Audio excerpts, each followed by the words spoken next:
le Seigneur. On va prier pour la vie de Dieu dans nos familles. On va prier pour l'abondance dans nos familles. L'abondance de paix, d'amour et de joie dans chacune de nos familles. Parce que le Dieu que nous servons, c'est celui qui change l'eau en vin. C'est le Dieu des miracles. C'est celui qui peut faire l'impossible au-delà de ce qu'on peut penser ou imaginer. C'est celui qui peut agir. Alors peu importe dans l'état de ta famille, peu importe l'état de tes relations familiales, Dieu peut restaurer ce matin. Dieu peut guérir tes blessures ce matin. Dieu peut redonner de l'espoir à ta famille ce matin. Alors je t'invite tout simplement à élever la voix et à prononcer des paroles de bénédiction envers ta famille, à dire à Dieu ce que tu attends de lui par rapport à ta famille. Et même si vous êtes loin aujourd'hui, mais le Seigneur, le Dieu d'amour, peut vous rassembler à nouveau, peut vous unir à nouveau. Alors élevons la voix et remettons nos familles entre les mains du Seigneur. Alléluia. Jésus, roi des rois, je te prie, éternel mon roi, pour chacune de nos familles, Père éternel. Peu importe le passif, Seigneur Jésus, peu importe les disputes, Père éternel, peu importe les séparations, roi des rois, qu'il y a pu avoir, éternel. Mais je crois que toi, tu es le Dieu de l'impossible, Père éternel. Je crois, Père éternel, que tu peux faire au-delà de ce qu'on peut penser ou imaginer, roi des rois. Et même si une situation, Père éternel, est terminée et finie pour nous, roi des rois, mais toi, le Dieu illimité, tu peux faire, Père éternel. Tu peux encore agir, roi des rois. Alors je prie pour nos cœurs ce matin, que nos cœurs soient disposés, roi des rois, à recevoir de toi, Père éternel. Je prie qu'on puisse avoir confiance, roi des rois, que tu peux agir dans nos familles, roi des rois. Je prie, Seigneur Jésus, qu'il y ait une atmosphère de pardon dans ce lieu, éternel, mon roi, afin qu'on puisse pardonner, Père éternel, à toutes les mauvaises choses qu'on a pu subir, éternel, mon roi, et se pardonner aussi à nous-mêmes les mauvaises choses, Père éternel, qu'on a pu faire et s'en repentir, Seigneur Jésus. Alors ce matin, roi des rois, je prie, éternel, mon roi, que tu puisses, Père éternel, toucher nos cœurs, roi des rois, que nos cœurs, Père éternel, soient comme une bonne terre, roi des rois, où tu pourras semer une parole de vie, Seigneur Jésus, et permettre, roi des rois, que l'atmosphère de nos familles puisse changer, roi des rois. Alors ce matin, je prie pour la paix, je prie pour l'amour, je prie, éternel, mon roi, pour la joie, pour la réconciliation, Père éternel, et je déclare que tous les plans de l'ennemi sont nuls et sans effet, Père éternel. Je prie contre la division, Père éternel, contre les violences, roi des rois, contre les mauvaises paroles, Père éternel, contre les mauvaises pensées, roi des rois. Je prie contre tous les plans de l'ennemi, roi des rois, et je les déclare anathème, nul et sans effet, alléluia. Et je prie, Père éternel, qu'à partir de maintenant, à partir d'aujourd'hui, roi des rois, que tu puisses écrire une nouvelle page dans nos vies, Seigneur Jésus, que tu puisses écrire une nouvelle page, roi des rois, et qu'on puisse tout simplement témoigner, roi des rois, de toi, témoigner de ta gloire, témoigner de tes merveilles, Seigneur Jésus. Alors peu importe, Père éternel, l'état de nos cœurs ce matin, mais je prie, Père éternel, que les cœurs qui sont lourds, que les cœurs qui sont chargés, roi des rois, puissent être apaisés et être libérés, roi des rois. Je prie pour la guérison des cœurs, Père éternel, la guérison des familles, roi des rois. Nous nous attendons à toi, Père éternel, dans le nom de Jésus. Amen. Alléluia. Qui est prêt à louer Dieu ce matin? Est-ce qu'on peut accueillir le roi des rois dans ce lieu? Est-ce qu'on peut accueillir celui sur qui on peut s'appuyer? Celui qui est inébranlable. Je ne sais pas avec quoi tu es venu, quelle attente, mais moi je suis sûre que tu as rendez-vous ce matin. Alors est-ce qu'on peut faire pousser un cri de joie? Alléluia. Alléluia. Alléluia. On va déclarer qu'il est le Dieu admirable. Il change l'eau en vin, donc ça veut dire que rien ne lui est impossible. On va taper des mains ensemble.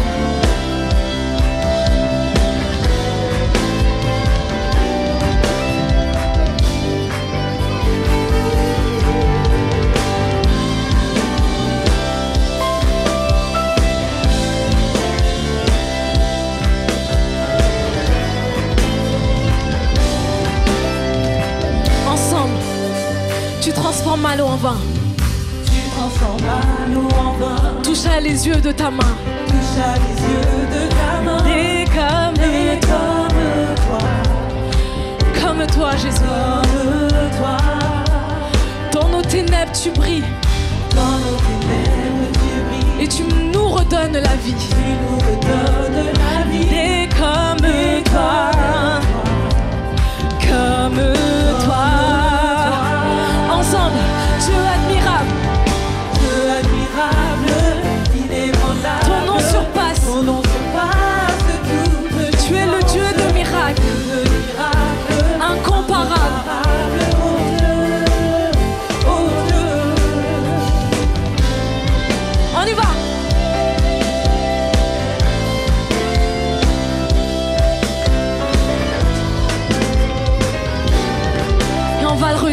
transformes à l'eau en vin.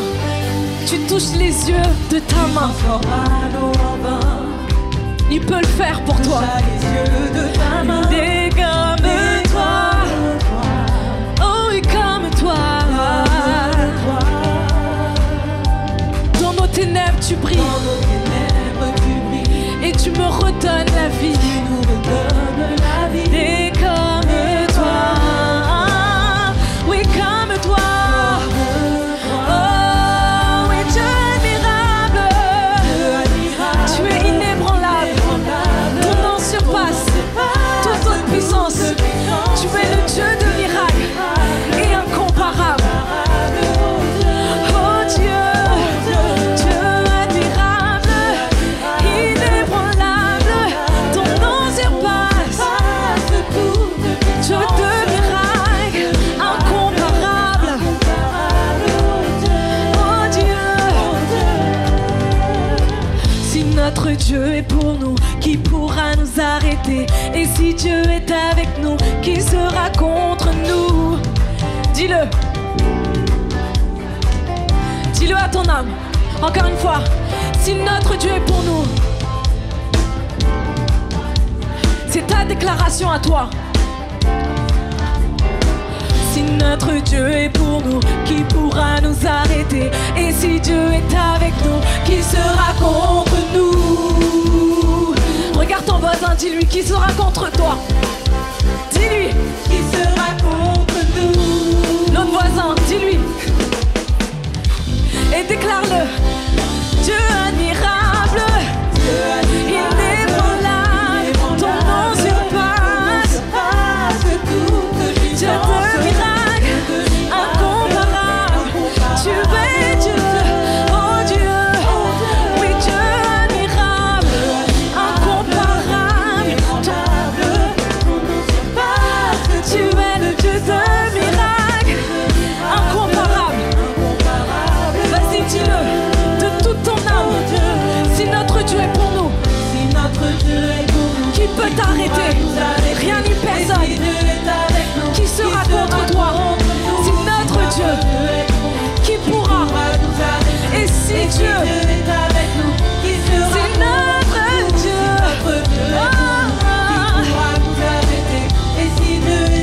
qui sera contre toi? Et si Dieu, on y va.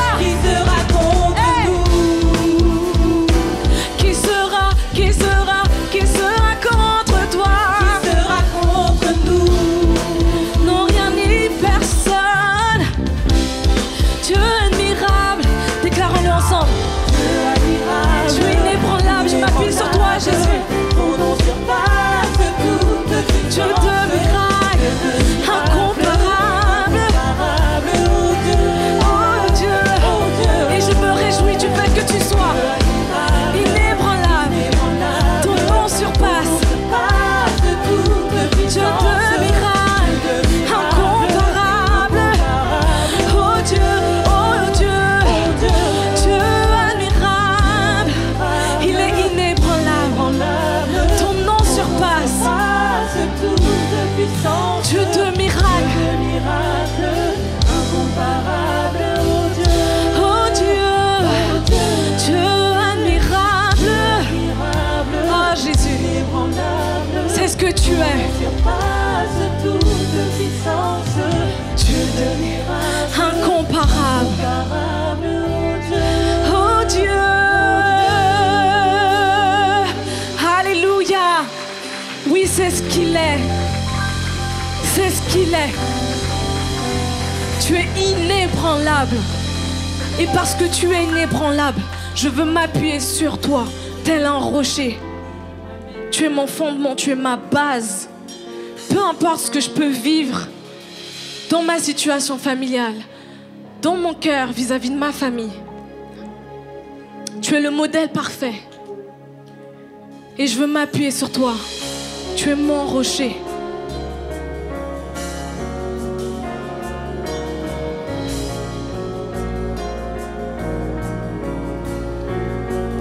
Et je veux que tu le déclares de tout ton cœur.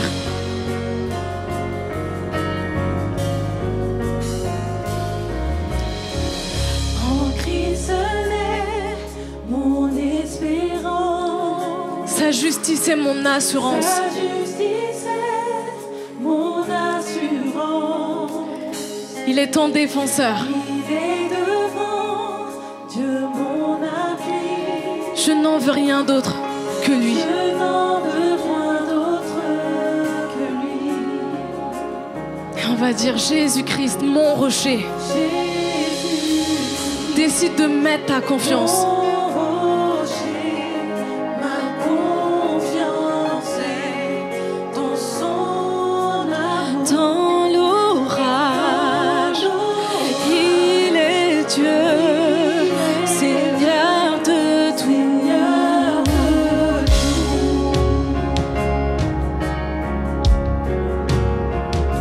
Quand tout faiblit, Lorsque sur moi s'abat l'orage, sa croix ranime mon courage. sa croix ranime mon courage. Et quand tout faiblit autour de moi, quand je n'ai plus d'espoir, Faiblit autour de moi, sa présence soutient ma foi. sa présence soutient ma foi. Et je veux le déclarer de tout mon cœur, Seigneur, je m'appuie sur toi.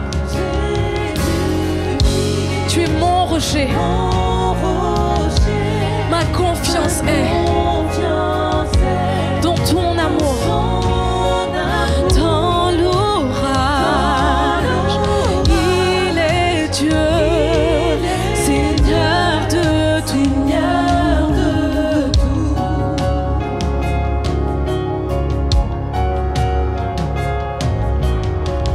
Quand il Reviens, c'est notre promesse, c'est sa promesse pour nous. Il n'y aura ni pleurs, ni cris, ni douleur, ni malheur. sa majesté. Et peu importe ce que tu vis en ce moment, crois-le que c'est pour sa gloire. De cris, ni de malheur. Jésus aura séché. Quelqu'un a besoin de retrouver espoir, on va le reprendre encore une fois.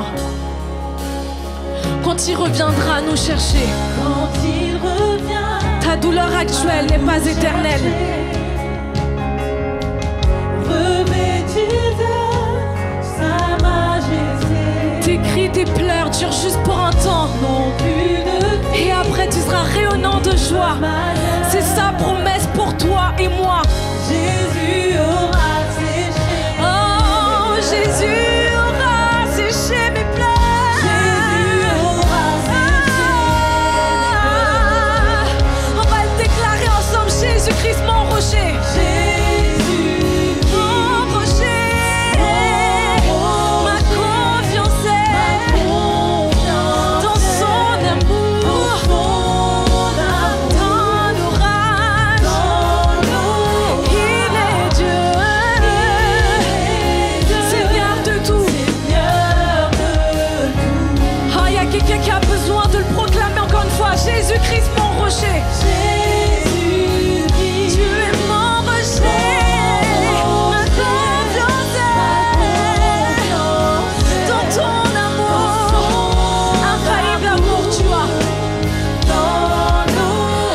Il est Dieu, Seigneur de tout. Seigneur de tout. Encore une fois. Oh oui, Jésus-Christ, mon rocher, ma confiance est dans son amour. Dans l'orage, il est Dieu. Dans l'orage, il est Dieu. Dans l'orage, il est Dieu. Oh oui, dans l'orage, il est Dieu. Dans l'orage, il est Dieu. Seigneur de tout. Oui, Seigneur, même dans l'orage, tu es Dieu. Alléluia.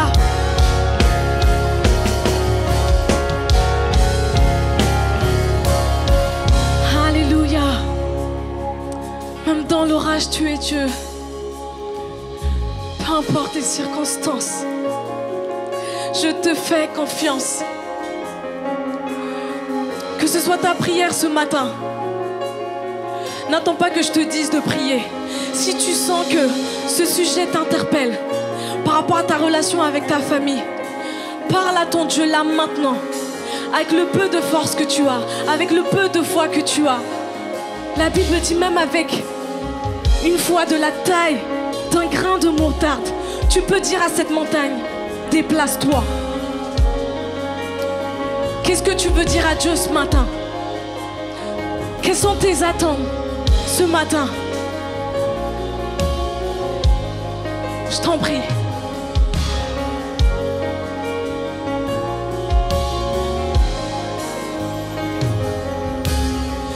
Je déclare un vent de liberté, un vent de restauration, un vent de guérison, un vent d'amour, un vent de foi pour ta vie. Dieu t'aime. Il veut là maintenant te couvrir de ses bras d'amour. Reçois, reçois, reçois, reçois. Reçois pour toi, reçois pour ta famille, reçois pour cette personne à qui tu penses. Reçois, reçois, reçois. Reçois.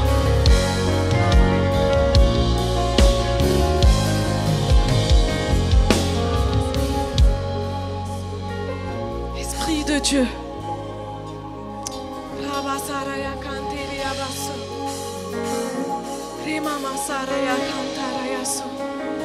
Esprit de Dieu, tu souffles un vent nouveau. Tu souffles un espoir nouveau. Tu n'es pas seul dans ton combat. Tu n'es pas seul dans ce que tu vis. Il voit tes larmes. Il récolte chacune de tes larmes.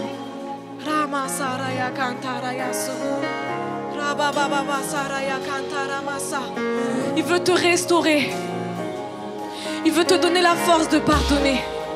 Il veut te donner la force de traverser les coins sombres liés au trauma, liés aux blessures de ce que tu as vécu. Il veut y aller avec toi. Alléluia, Jésus.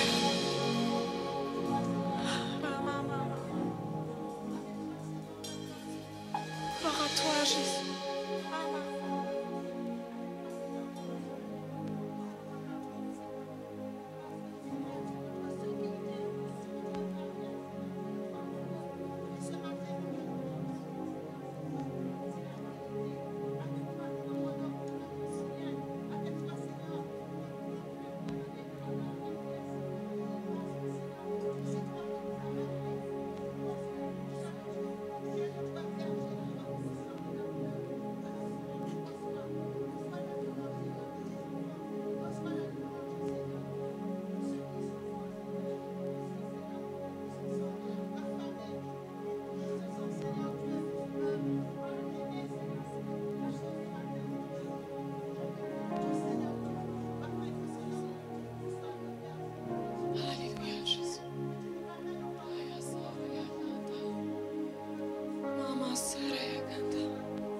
Alléluia. La Bible dit qu'il est celui qui est puissant, fort dans les combats. Peut-être que tu es fatigué, tu es à bout de tes forces parce que tu as beau prier, tu as beau jeûner, tu as beau combattre pour des situations de ta vie, pour quelque chose que tu dois faire vis-à-vis de ta famille, ou peut-être que tu sens que le poids est beaucoup trop lourd sur tes épaules. Mais une chose est sûre, c'est que Dieu combat pour toi. Il combat pour toi. C'est-à-dire que tu n'as pas à porter ce poids trop lourd. Il te dit justement, venez à moi, vous tous qui êtes fatigués, chargés, je vous donnerai du repos. C'est-à-dire que ce que tu portes de lourd sur toi, tu es censé le déposer à la croix parce qu'il a déjà tout accompli. Et il te dit, mais en fait, je vais te donner les clés pour pouvoir y arriver. C'est pas à toi de combattre, c'est moi qui le fais. Et moi, je t'aide. Je veux qu'on déclare avec ce chant, non, Seigneur, ce n'est pas mon combat. J'ai tellement combattu dans ma vie par rapport à ma famille, par rapport à mes parents, leurs relations, ce qu'on a vécu, les blessures. Mais à un moment donné, j'ai dit, Seigneur, j'ai besoin de toi, j'ai besoin de ton amour, j'ai besoin de tes bras. J'ai besoin que tu me montres qu'en fait, tu es là pour moi. Parce qu'à ce rythme-là, autant que j'aille ailleurs, autant que je me sépare de toi, autant que je me suicide, parce que ouais, j'ai eu des pensées suicidaires. Mais il m'a rattrapé. Il m'a dit, mais en fait, je suis là pour toi. Je suis là pour toi.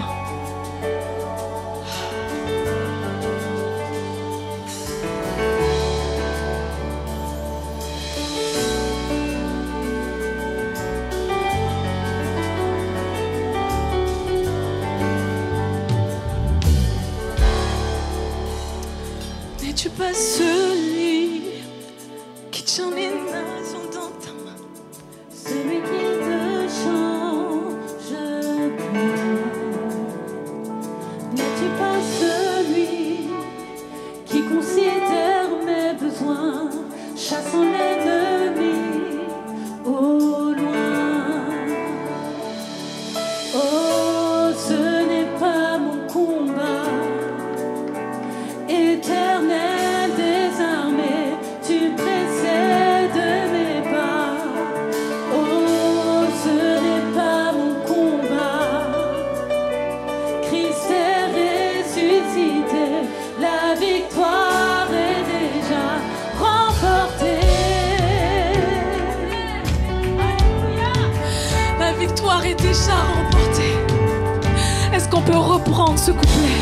N'es-tu pas celui? N'es-tu pas celui Tu tiens les qui nations. tient les nations dans sa main? Celui qui ne change Celui pas. qui ne change point. N'es-tu pas celui N'es-tu pas celui qui considère qui chacun de mes considère besoins mes besoins et qui chasse? sans l'ennemi au loin? Non, ce n'est pas mon combat. Ce n'est pas mon combat, Éternel des armées, Éternel des armées, tu précèdes mes pas. précèdes mes pas. Non, ce n'est pas mon combat.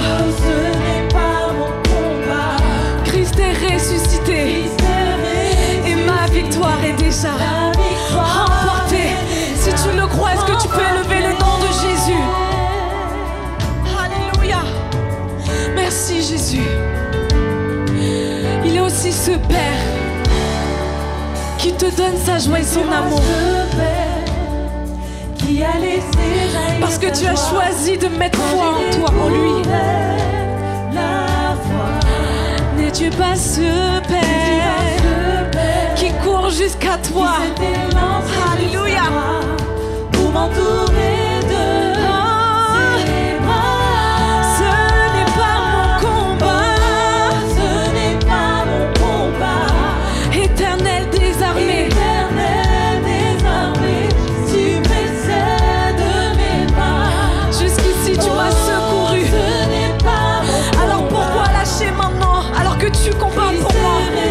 Ressuscité, la victoire. Oh, ce n'est pas mon combat, Ce n'est pas mon combat, Éternel des armées. Éternel des armées, tu précèdes mes pas. Ce n'est pas mon Ce n'est combat, pas mon combat, Christ est ressuscité. Christ est ressuscité. Il y a encore espoir. La victoire est déjà remportée. Quand le combat fait rage, tu restes souverain.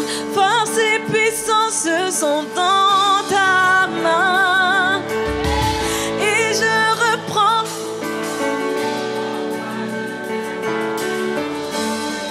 Dis-le à ton âme. Quand le combat fait rage, dis-le. Quand le combat fait rage, tu restes souverain. Force et puissance sont dans ta main. Et je reprends courage en toi. Et je reprends courage. Parce que tu n'as pas lâché Toi, ma main. je ne crains rien. Tu es ma défense, tu intercèdes pour moi. Quand le combat fait rage, Quand le combat tu fait rage, restes souverain. tu restes souverain. Force et puissance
parce que je n'ai plus rien à craindre. Merci parce que tu changes mes larmes en joie.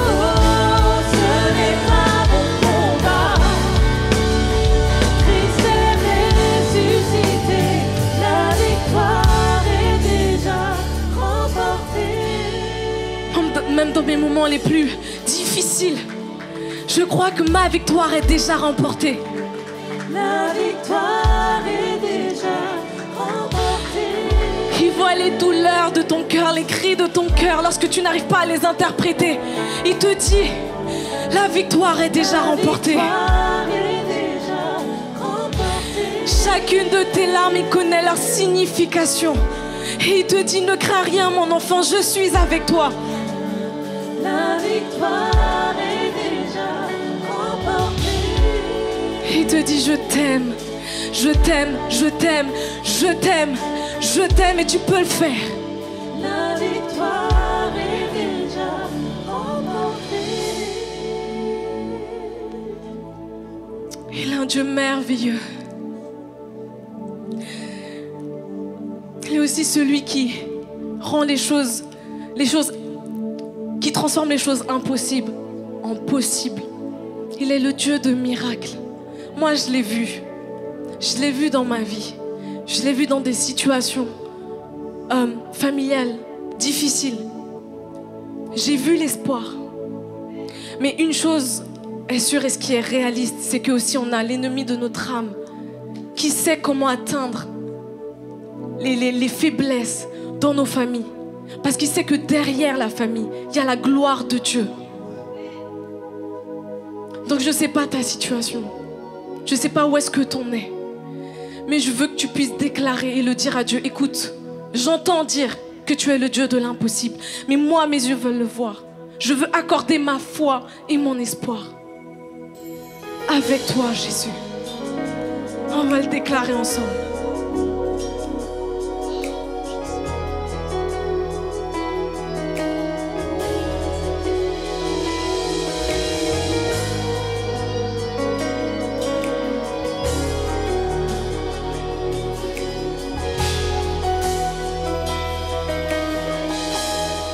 On va le dire ensemble.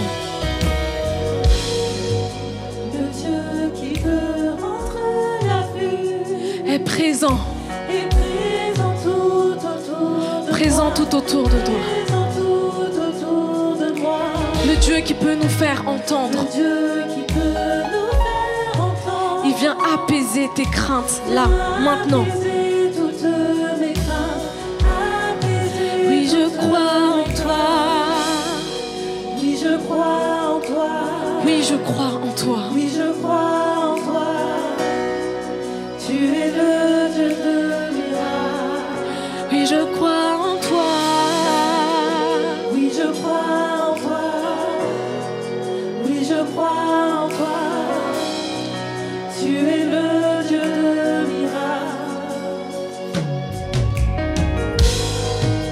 Le Dieu qui défie l'impossible m'attire à lui, me renouvelle. M'attire à lui, me renouvelle. Le Dieu qui a vaincu la mort.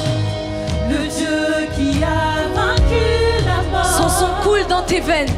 Sa vie se Il répand la vie. dans mes veines. Sa vie se Oui, je crois en toi. Oui, je crois en toi. Oui, je crois en toi. Tu es le Dieu de miracles. Tu es le Dieu de miracles. Seigneur, je crois en toi. Oui, je crois en toi. Oui, je crois en toi. Tu es le Dieu de Tu es le miracles. Dieu de miracles. Et on va le dire, le Dieu qui était et qui vient. Dieu qui était. Il ne change pas. La puissance du ressuscité. La puissance du ressuscité. Le Dieu qui redonne la vie. C'est lui. Le Dieu qui redonne. Tu es le Dieu de miracles. Tu es le Dieu de miracles. Oui, c'est ce que tu es, Seigneur. Tu es le Dieu de miracles. Le Dieu qui est et qui vient. Dieu qui était, qui vient. La puissance du ressuscité. La puissance du ressuscité.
Déclare-le. Il est ce Dieu qui change tes circonstances.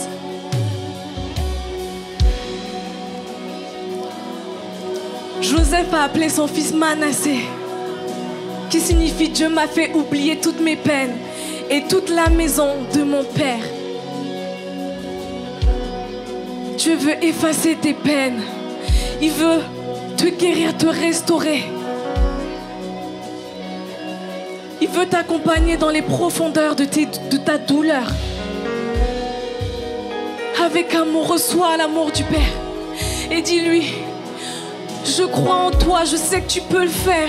Même si j'arrive pas à le voir, même si je doute. Je veux voir quelque chose se manifester, se passer. Tu es le Dieu de miracles. Vas-y, continue de le chanter. Là, c'est toi et Dieu, face to face avec lui.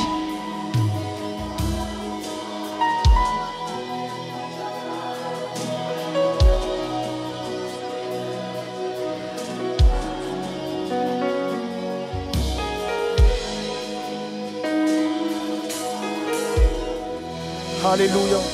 Pendant que j'étais assis, ma prière, c'était que Seigneur, tu changes l'atmosphère. Pendant que j'étais assis, c'était la seule prière que je faisais au Seigneur. Je dis, Seigneur, maintenant, tu changes l'atmosphère. En fait, il est juste impossible qu'il y ait plus de 2 personnes réunies dans un seul lieu et qui déclarent que Dieu est le Dieu de miracles et qu'il ne se passe rien, en fait. C'est juste impossible. Sinon, c'est quelque chose, quelque part, peut-être un manque de foi, c'est peut-être un manque d'engagement, c'est peut-être un manque de positionnement. Mais quelque part, en fait, il y a juste quelque chose qui est juste impossible de dire que nous déclarons que tu es le Dieu de miracles et qu'il ne se passe rien. Normalement. Et on parle maintenant de la norme. Normalement, s'il y a juste une seule personne dans ce lieu qui déclare que Dieu est le Dieu de miracles, il devrait se passer quelque chose. Je veux que tu puisses regarder ton voisin et lui dire, écoute, on est trop nombreux ici pour qu'il ne se passe rien au milieu de nous. On est juste trop nombreux ici pour qu'il ne se passe rien autour de nous. Et si tu as un manque de foi, je peux prier pour toi. S'il y a quelque chose qui ne va pas, je peux prier pour toi. Mais c'est juste impossible qu'on déclare qu'il est le Dieu de miracles et qu'il ne se passe rien autour de nous.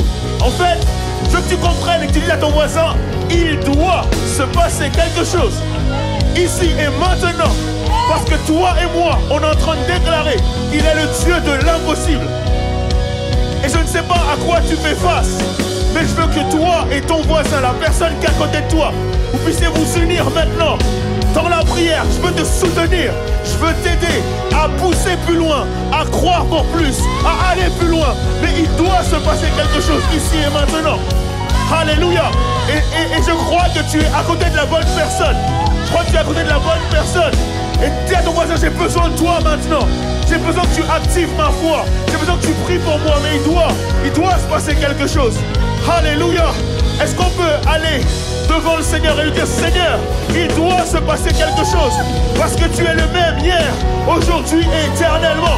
C'est pas normal que la mer rouge reste devant moi telle qu'elle est. C'est pas normal qu'il ne se passe rien. La mer doit commencer à s'agiter. Les flots doivent commencer à s'agiter. Parce qu'il y a un vent qui est en train de souffler. Il doit se passer quelque chose. Il doit se passer quelque chose. Il doit se passer quelque chose. Je ne peux pas ressortir de là sans qu'il ne se passe rien, Seigneur. Il doit se passer quelque chose. Seigneur, qu'il y ait une atmosphère complètement et totalement nouvelle maintenant. Dans le nom de Jésus-Christ, que tu actives quelque chose au milieu de nous, Seigneur Jésus, roi des rois. Seigneur, on a besoin de toi maintenant. Que les flots s'agitent, Seigneur Jésus, roi des rois. Que les flots s'agitent, Seigneur Dieu.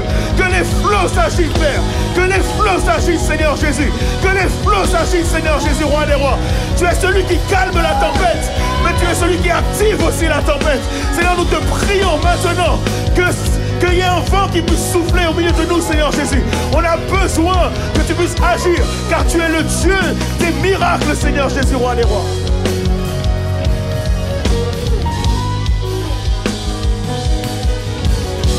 Alléluia. Alléluia. Alléluia. Alléluia. Saint-Esprit, Saint-Esprit de Dieu, je prie maintenant s'il te plaît. Il y a une flamme qui vient de ta part et qui est en chacun d'entre nous, Seigneur Jésus. Dans le nom de Jésus-Christ, maintenant, Seigneur, que par ton esprit, cette flamme, même si elle était sur le point de s'éteindre, je prie que la flamme soit ranimée, Père éternel. Dans le nom de Jésus-Christ, je prie que chaque personne puisse ressentir ton feu, Seigneur, qui s'active à l'intérieur de Konabro, Shekenabro, Sateis, le Koya Sanda, la Karabro, Sheke Babaisa, la Karabro, Shana Kanabro, Sheke Bebelayasa, Yokonobro, Kone, Sanda, la Kaye, Sheke Bebeya, le Konabra, Sanda, le Kene, Show dans le Koris.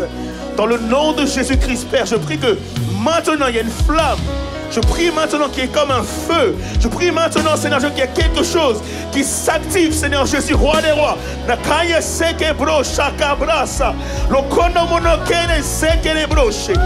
je prie maintenant. Dans le nom de Jésus-Christ, Père éternel des armées, je prie que tu actives une personne ce matin, Papa. Dans le nom de Jésus, je ne veux pas savoir, Seigneur Jésus, roi des rois, si cette personne était endormie depuis 10 ans. Seigneur, je ne veux pas savoir depuis combien de temps. Mais maintenant, Seigneur Jésus, roi des rois, que le feu, alléluia, de ton Saint-Esprit, Seigneur Jésus, puisse comme ranimer une personne, Seigneur Dieu, Papa. Dans le nom de Jésus-Christ, je prie, Père éternel des armées, que quelqu'un soit activé par ton feu maintenant, Papa. Dans le nom de Jésus-Christ, que ton feu consume, que ton feu consume, que ton feu consume. Au nom de Jésus, alléluia. Il y a quelqu'un qui a besoin d'être activé à nouveau, Seigneur Jésus, roi des rois. Il y a quelqu'un qui a besoin d'être réanimé, alléluia. Il y a quelqu'un qui a besoin de vivre, Seigneur Jésus, roi des rois. Alors, Seigneur, maintenant, Père éternel des armées, prends la place qui te revient, Seigneur Jésus, roi des rois. Que tout ce qui n'est pas de toi disparaisse, Seigneur Jésus, roi des rois. Et que ton peuple, Seigneur Jésus, soit activé, Père éternel des armées. Parce que nous sommes le peuple, Seigneur Jésus, né de l'Esprit. Alléluia. Alléluia. Alléluia. Alléluia. Alléluia. Seigneur, je te remercie pour l'atmosphère qui prend place maintenant, Seigneur Jésus, roi des rois. Seigneur, je te prie de bénir ce temps de parole et ce temps de prédication, Seigneur Jésus. Mais Seigneur, s'il te plaît, fais comme tu veux maintenant, Seigneur Jésus, roi des rois. Et permets, Seigneur Jésus, que ce culte prenne une toute autre direction, Seigneur Jésus, en ton nom, Père éternel des hommes. Seigneur, on a besoin juste que tu nous touches. On a juste besoin que tu nous changes. On a juste besoin que tu nous transformes. On a juste besoin que tu nous visites, Seigneur Jésus, roi des rois. Alors, s'il te plaît, prends la place qui te revient maintenant, Père éternel. Et fais ce que tu veux, dans le nom de Jésus-Christ. Alléluia. S'il y a une personne dans celui qui s'attend vraiment à quelque chose, alléluia, alléluia. Yes, tu sais quoi faire maintenant. Alléluia. C'est la seule personne qui s'attend à quelque chose. Je ne sais pas juste que tu acclames juste pour une espèce de routine, mais vraiment, que tu acclames pour accueillir ce que Dieu va faire. Alléluia. Dans le nom de Jésus.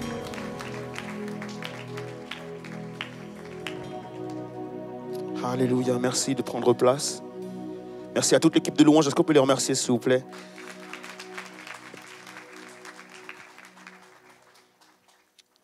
Alléluia. J'espère que vous allez bien. Oh là là. J'espère que vous allez tous bien. Amen. Et je crois que, vous savez, je crois que Dieu est capable de changer les choses.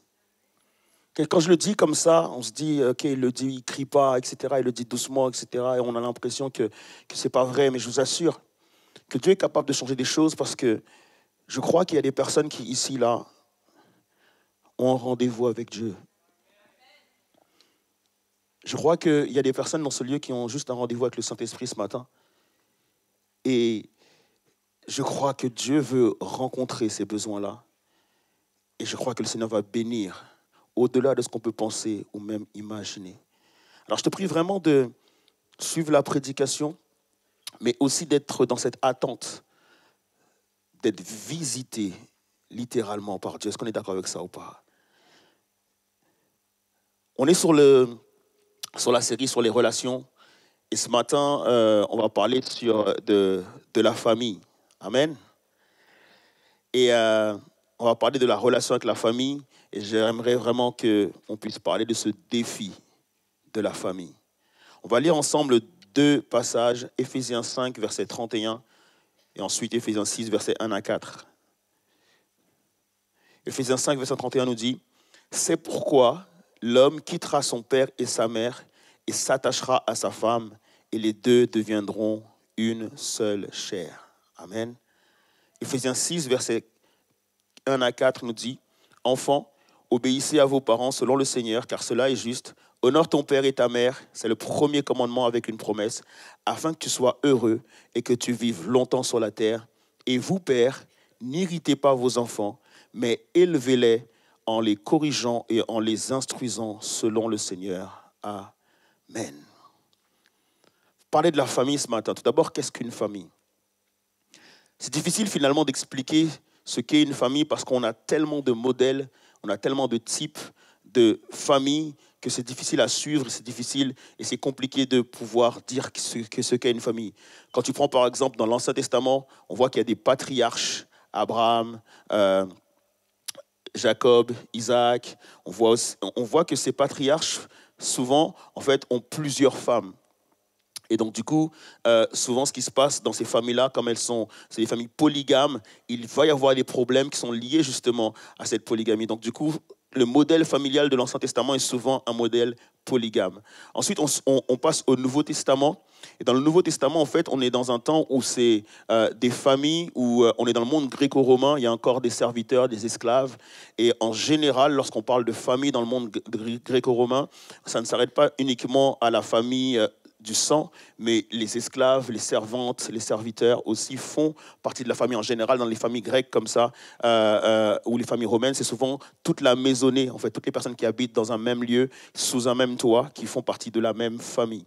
Et donc, du coup, on sait que les familles sont essentiellement en fait définies par le lien de parenté, la relation de parenté, et effectivement. Mais voilà, on voit qu'il y a différents types de familles. Par exemple, nous, de nos jours, il y a en général 3 modèles de famille. Il y a les familles qui sont des familles dites traditionnelles, donc un papa, une maman et les enfants.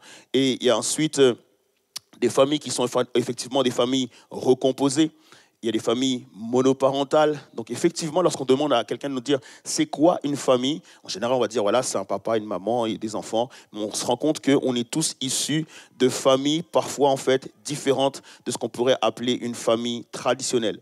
Et donc on se rend compte que la Bible n'épargne pas les familles en fait.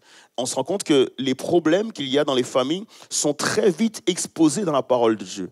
Dès la toute première famille, Adam et Ève, il y a un souci. Pourquoi? Parce que l'un des frères va tuer son frère Caïn, va effectivement tuer Abel. Et on se dit, ok, c'est la Bible, c'est la parole de Dieu. Et la toute première famille, il y a un meurtre en fait, il y a un crime qui est commis dans cette famille-là, et on se rend compte en fait des difficultés qu'il y a effectivement dans les familles. Dans la famille de Jacob, un frère sera vendu par le reste de ses frères, et on voit aussi là en fait des problèmes dans les familles, des dysfonctionnements. On se rend compte aussi que dans certaines familles de la Bible, il y a des viols qui prennent place. On se rend compte qu'il y a des attouchements. On se rend compte que effectivement il y a aussi de l'inceste qui est pratiqué effectivement dans des familles. Donc on se dit, ok, la Bible ne cache pas toutes ces problématiques qui sont liées aux familles. Et ça doit nous permettre de comprendre une chose, nous ici, c'est que pour qu'une famille soit dans la grâce, dans l'amour, dans l'harmonie, dans le pardon, on comprend que ça devient un véritable défi. Qui est d'accord qu'il faut absolument que nous puissions prier pour les familles ici? Quelque chose de vraiment super important de comprendre qu'il faut prier pour les familles. Quelle est la base du coup des familles? Prochaine diapo, c'est quoi la base d'une famille? Et donc, on fait tous partie d'une famille, on est d'accord?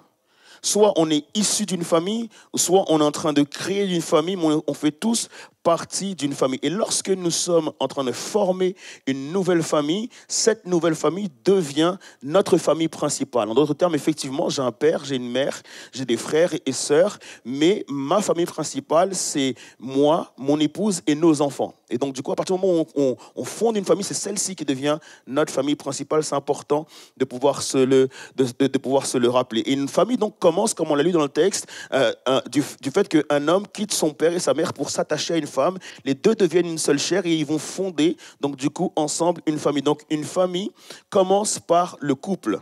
Et donc du coup, on comprend alors du coup, pour relever le défi familial, mais il faut en comprendre la base. Et la base du coup, si la famille commence par le couple, commence par cette relation homme-femme, je dois comprendre aussi que du coup, en fait, ma famille commence aussi par moi.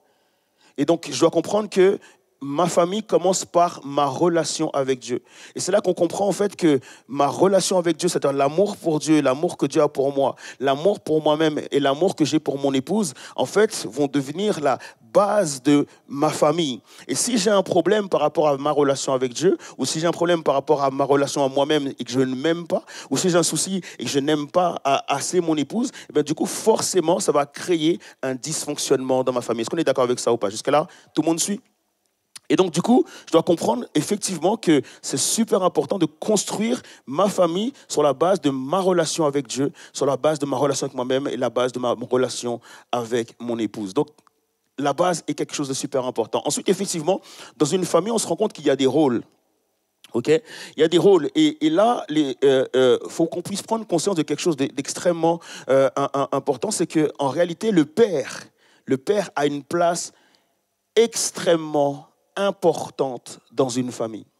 Ok, le père a une place importante, c'est lui qui est en charge de l'ordre dans la famille et c'est lui qui est en charge de la direction dans la famille. Vous voyez ce que je veux dire? Lorsque la Bible dit que l'homme est le chef, tous les hommes se mettent à sourire. Moi, ça me fait peur en fait. Vous voyez ce que je veux dire?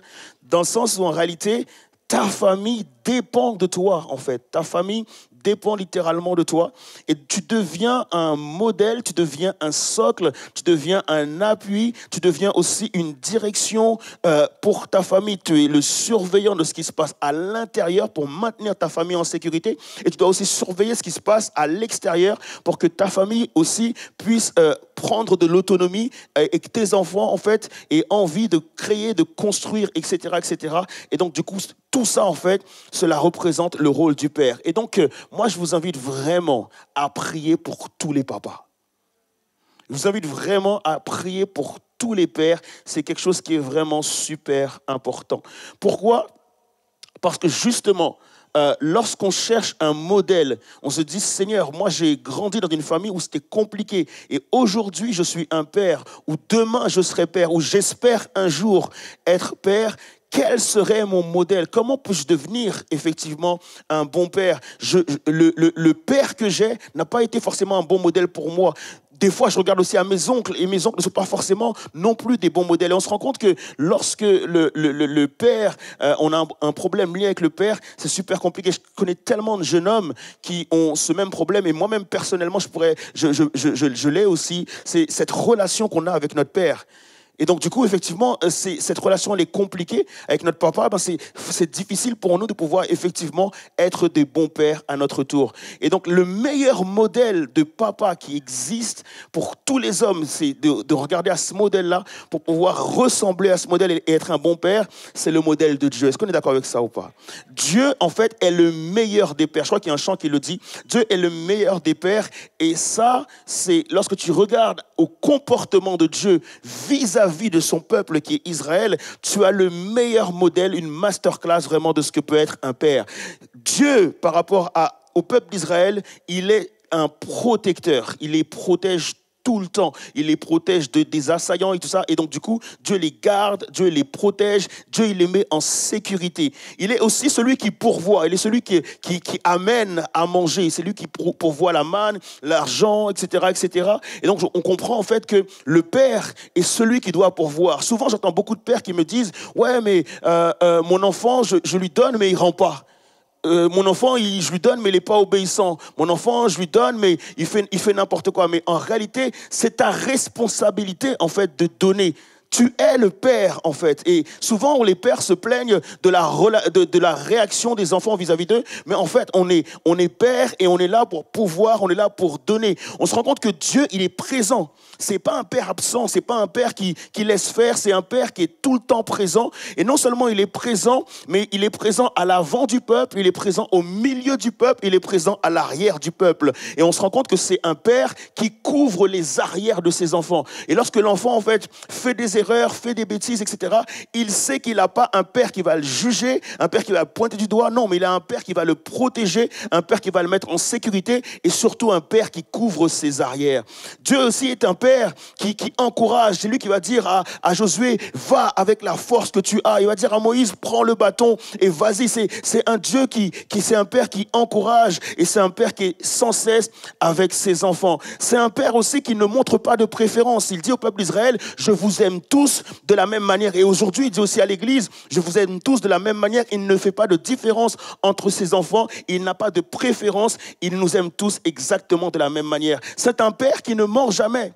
Vous savez, souvent, lorsqu'on est père, on dit à un enfant, écoute, ce soir, quand je vais rentrer, on va pouvoir sortir, on va pouvoir aller se balader. Et donc, du coup, l'enfant, en fait, dans sa tête, il se dit, ok, mon père qui va rentrer, on va se balader. Et quand tu rentres un peu tard, tu dis, finalement, j'ai pas le temps, je suis fatigué, on pourra pas faire cette sortie. Toi, dans ta tête, tu te dis, c'est rien, tu t'en feras une demain, mais dans le cœur de l'enfant, c'est une trahison. Dans le cœur de l'enfant, c'est un mensonge.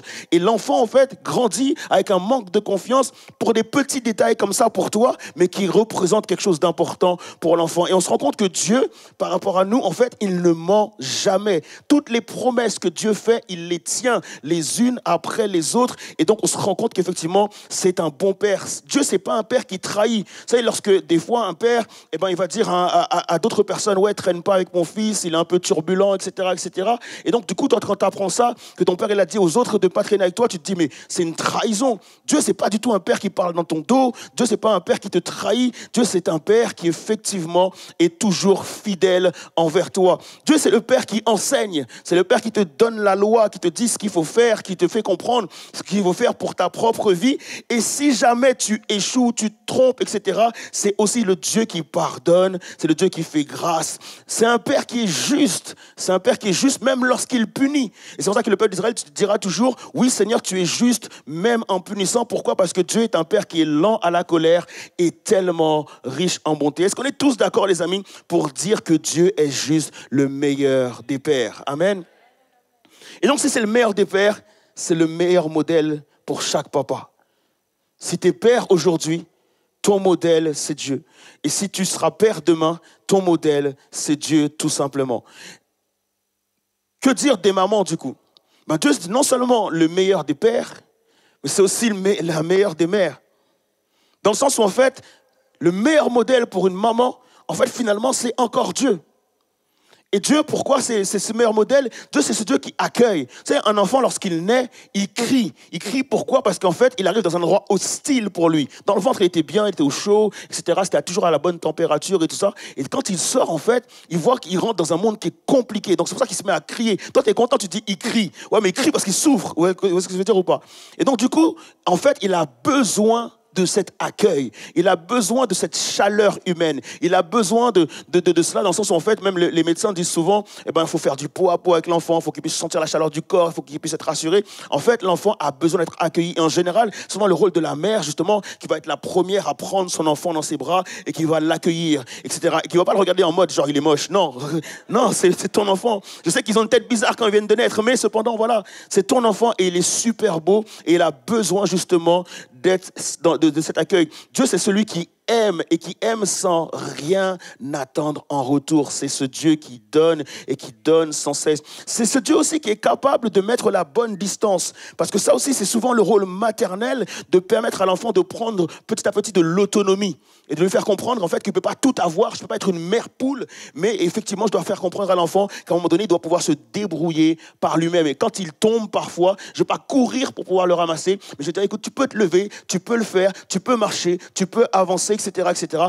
et permettre à l'enfant de pouvoir prendre de l'autonomie. Dieu, c'est celui aussi qui voit sur le long terme. Une mère aussi a besoin de voir l'évolution de son enfant et pas de se dire, il est turbulent en ce moment, mon ado là, c'est compliqué, etc., etc. Non, en fait, ton enfant est en devenir. Tu vas pas simplement voir pour aujourd'hui, mais tu vas voir pour aujourd'hui et demain. C'est à toi de mesurer le passé et de voir les progrès de l'enfant. Et c'est ce que Dieu fait avec son peuple, en fait. Il leur fait comprendre qu'effectivement, avant, oui, vous aviez le cou raide, mais lorsqu'ils sont obéissants, Dieu s'est aussi montré à l'enfant lorsqu'il est obéissant. Par exemple, pour Job, c'est Dieu qui va dire, écoute Satan, est-ce que tu as considéré mon serviteur Job? Et une maman, elle a besoin, en fait, de considérer les progrès de son enfant et de pouvoir lui dire, effectivement, lorsqu'il progresse et lorsqu'il fait les choses bien, et pas seulement tout le temps, effectivement, le reprimander. Dieu ne regarde pas simplement aux fautes. Il regarde, il voit les fautes, mais il voit surtout l'évolution et il permet effectivement à son peuple d'être en sécurité et à son peuple de manifester de la fierté. Il met son peuple en sécurité. Et pourquoi? Parce que c'est un Dieu qui se met en colère.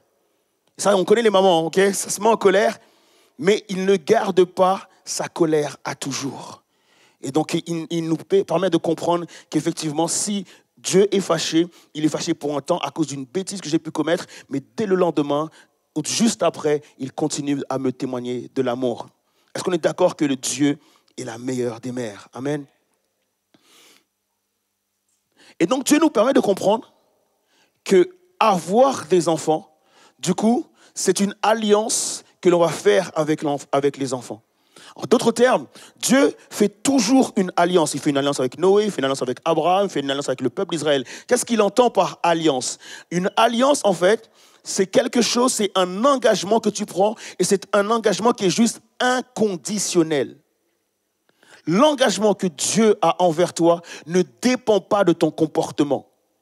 L'engagement que Dieu a envers toi dépend de son amour pour toi. Et c'est un engagement qu'il prend envers toi de manière inconditionnelle. Et c'est pour ça qu'on dit que l'amour de Dieu est juste insondable. Tu ne peux pas savoir jusqu'où peut aller l'amour de Dieu. Tu te rends compte qu'à chaque fois que tu t'éloignes de Dieu, il trouve toujours le moyen de se rapprocher de toi et de te ramener encore à lui. Et donc, du coup, c'est un engagement inconditionnel. Et les enfants, en fait, doivent être élevés dans l'amour. Souvent, on croit que c'est la réprimande. Souvent, on croit que c'est le fait des coups, de la correction. C'est pas que ce soit forcément mauvais, mais il faut juste savoir en fait qu'un enfant grandit dans l'amour. Un enfant est en sécurité dans l'amour. Un enfant prend confiance dans l'amour. Un enfant, en fait, est capable de faire des choses lorsqu'il grandit dans l'amour. Lorsqu'il lui manque de l'amour, l'enfant sera timide, l'enfant sera triste, l'enfant aura peur, l'enfant sera en perte de confiance, l'enfant aura du mal à s'exprimer, à communiquer. Tout ça, en fait, parce qu'il est en manque d'amour. Et donc, c'est important de comprendre qu'il faut absolument donner de l'amour aux enfants. Est-ce qu'on est d'accord avec ça ou pas? Et c'est lorsque tu donnes de l'amour à l'enfant que l'enfant te donne de l'amour en retour. Vous savez, il y a beaucoup de papas qui me disent souvent, en fait, je ne comprends pas, j'ai élevé mon fils, mais depuis qu'il est ado, il n'a plus besoin de moi. Ou j'ai élevé ma fille, mais depuis qu'elle est un peu plus âgée, elle ne veut plus jouer avec moi, elle ne veut plus passer du temps avec moi, etc., etc. En fait, ce que j'ai compris, c'est qu'en réalité, c'est lorsque tu passes du temps avec l'enfant, quand il est petit, qu'il a envie de passer du temps avec toi lorsqu'il est grand, en fait, tout simplement. Ce que je me suis rendu compte, c'est que beaucoup d'enfants, lorsqu'ils sont inscrits au football, ils vont s'inscrire tout seuls, ils vont à leur match tout seuls, ils vont au basket tout seuls, ils vont à leur concert tout seuls, et ils n'ont pas de parents avec eux. Et du coup, lorsqu'il devient grand, puisque tu n'as pas participé aux activités que lui aimait, qui le concernaient lui, maintenant que tu veux qu'il vienne à la pêche avec toi, maintenant que tu veux qu'il joue aux cartes avec toi, maintenant que tu veux qu'il vienne au restaurant avec toi, tu as du mal à le rattraper.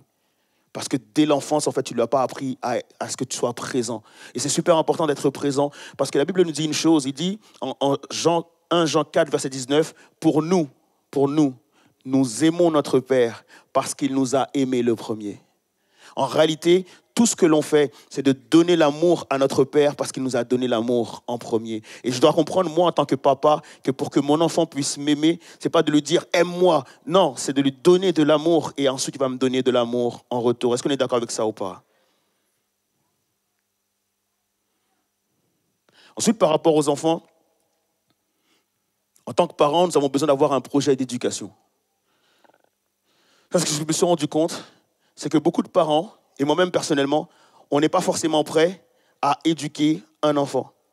Et souvent, en fait, l'éducation de l'enfant commence à partir de sa première bêtise.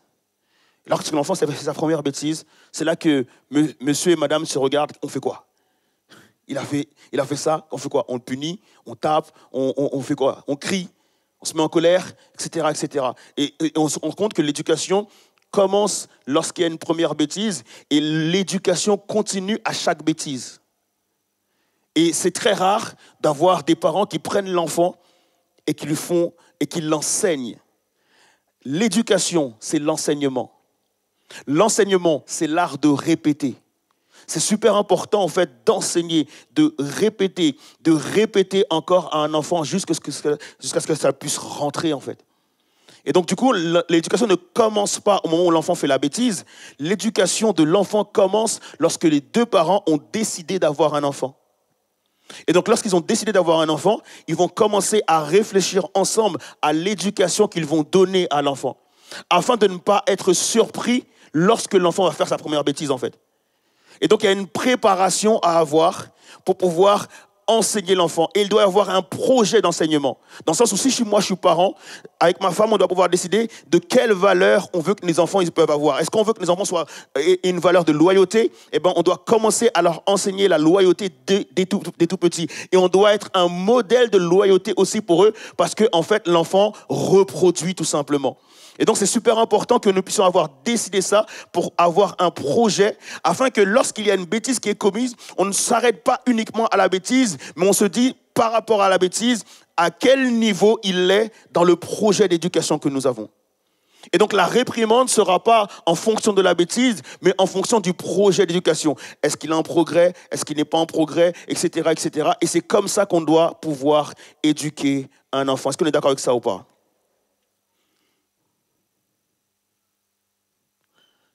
Ensuite, ce que nous voyons souvent, en fait, comme je l'ai dit tout à l'heure, c'est qu'un enfant reproduit les choses. Et là, on parle du mimétisme. En fait, souvent, lorsque je reçois les couples qui vont se marier, je leur dis, écoutez, là, vous allez vous marier, c'est quoi votre projet amoureux? C'est quoi votre projet de couple? Comment vous voulez mettre les choses en place, etc., etc. Et surtout, je leur dis, du coup, quel modèle vous avez eu? Et très souvent, ils me disent, en fait, nous, on ne veut pas reproduire le modèle que nous avons.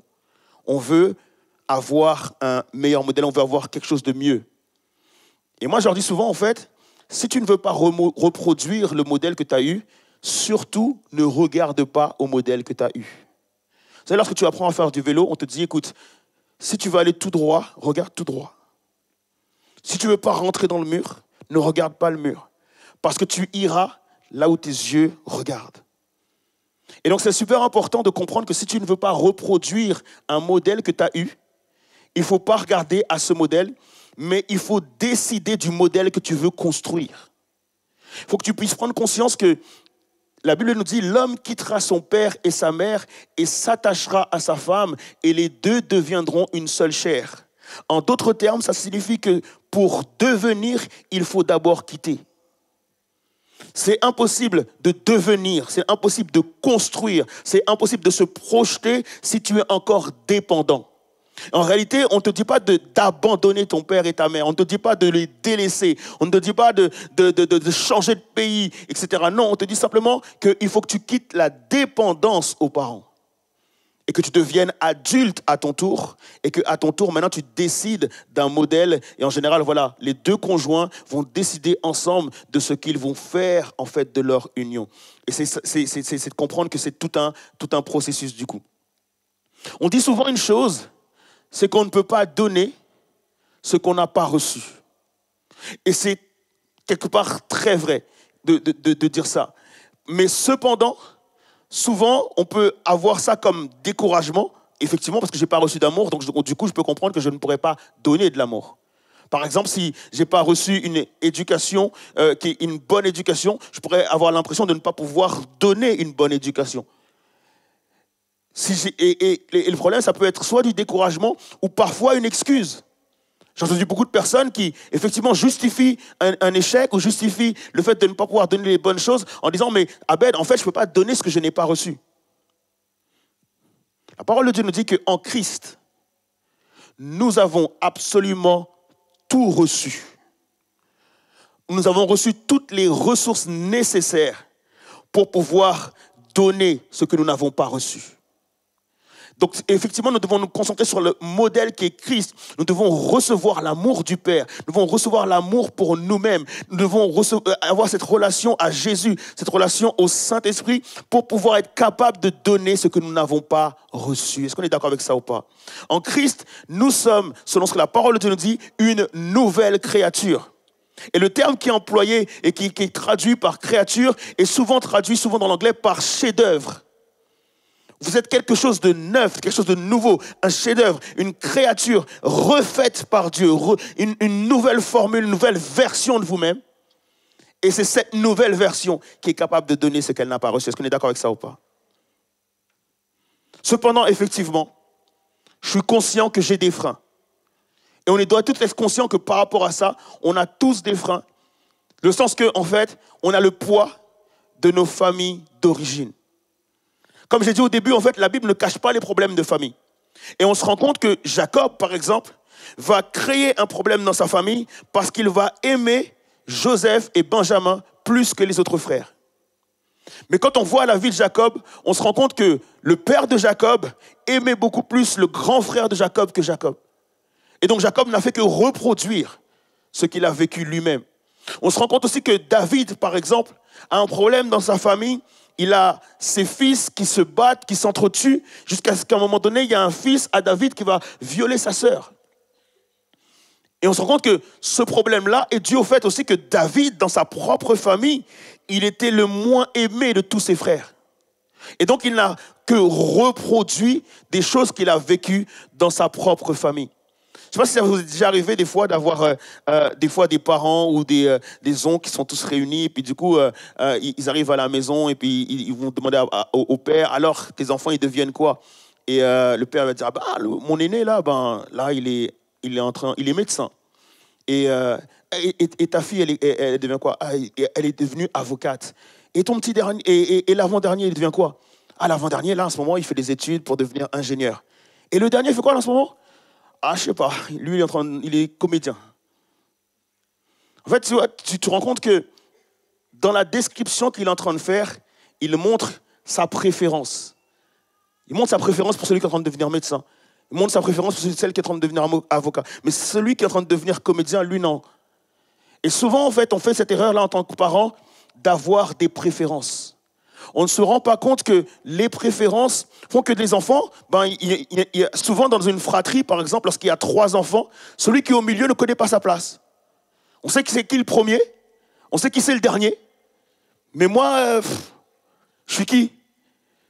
Et donc c'est super important de permettre à ce que chaque enfant ait sa place dans la maison. C'est important de donner la parole aux enfants. C'est important lorsqu'on prend des décisions pour la famille, soit de déménager, soit d'aller dans un autre pays, de faire une réunion familiale, même si l'enfant n'a que 3 ans. De dire, écoute fiston, ou écoute ma fille, on a un projet, ce projet-là c'est déménager, et donc du coup, qu'est-ce que tu en penses? C'est super important d'inclure les enfants. Nous, par exemple, malheureusement, avec mon épouse, on a eu le décès de son papa. Il a fallu réunir les enfants. Il a fallu leur dire ce qui s'était passé. Il a fallu leur faire comprendre que oui, grand-papa est décédé. Et donc, du coup, qu'est-ce que vous en pensez? Et les faire réagir par rapport à ça. Parce que malgré leur jeune âge, face à la mort, ils ont une réaction à avoir. Donc, c'est super important d'inclure l'enfant et de lui permettre de comprendre qu'effectivement, il existe. Est-ce qu'on est d'accord avec ça ou pas? Et donc, effectivement, moi, je dois pouvoir faire mon examen et de me dire, Abed, de quelle famille tu viens? Donc, du coup, de pouvoir voir quels sont mes freins et de voir quels seront mes soucis, mes problèmes par rapport au fait que moi aussi, aujourd'hui, je suis en train de fonder et de faire une famille.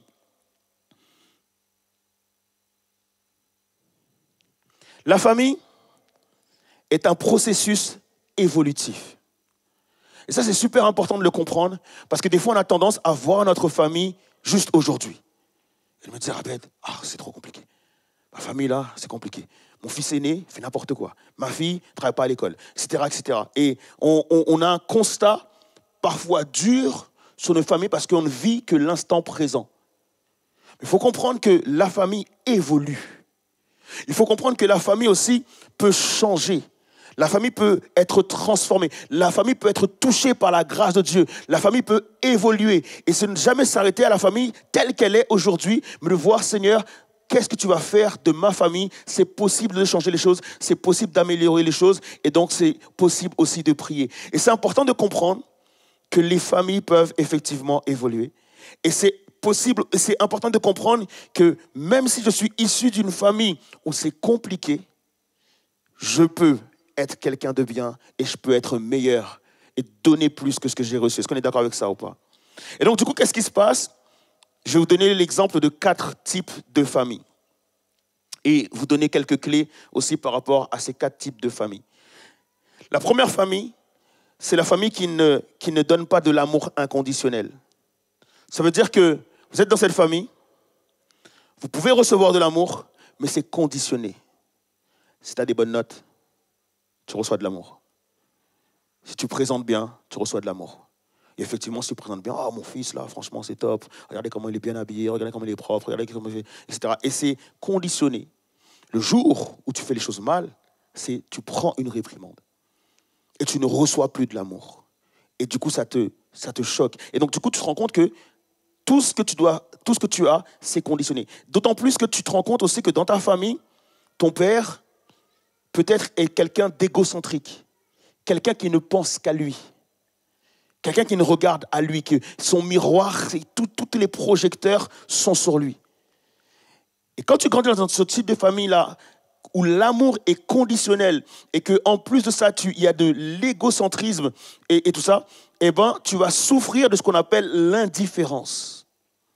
Et ce qui se passe, c'est que du coup, tu vas éprouver un sentiment de ne jamais être à la hauteur.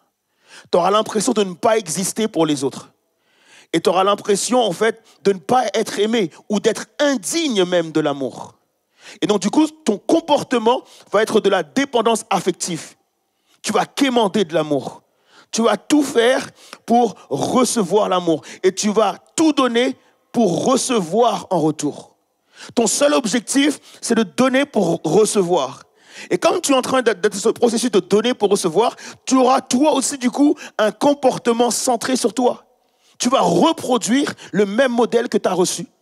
Et donc, tu vas toujours dire aux autres, ouais, mais vous ne m'aimez pas, vous ne traînez pas avec moi, vous ne faites rien avec moi, vous faites que les choses entre vous, etc., etc. Et tu seras toujours en train de te plaindre du fait que les autres ne t'aiment pas comme tu voudrais qu'ils t'aiment.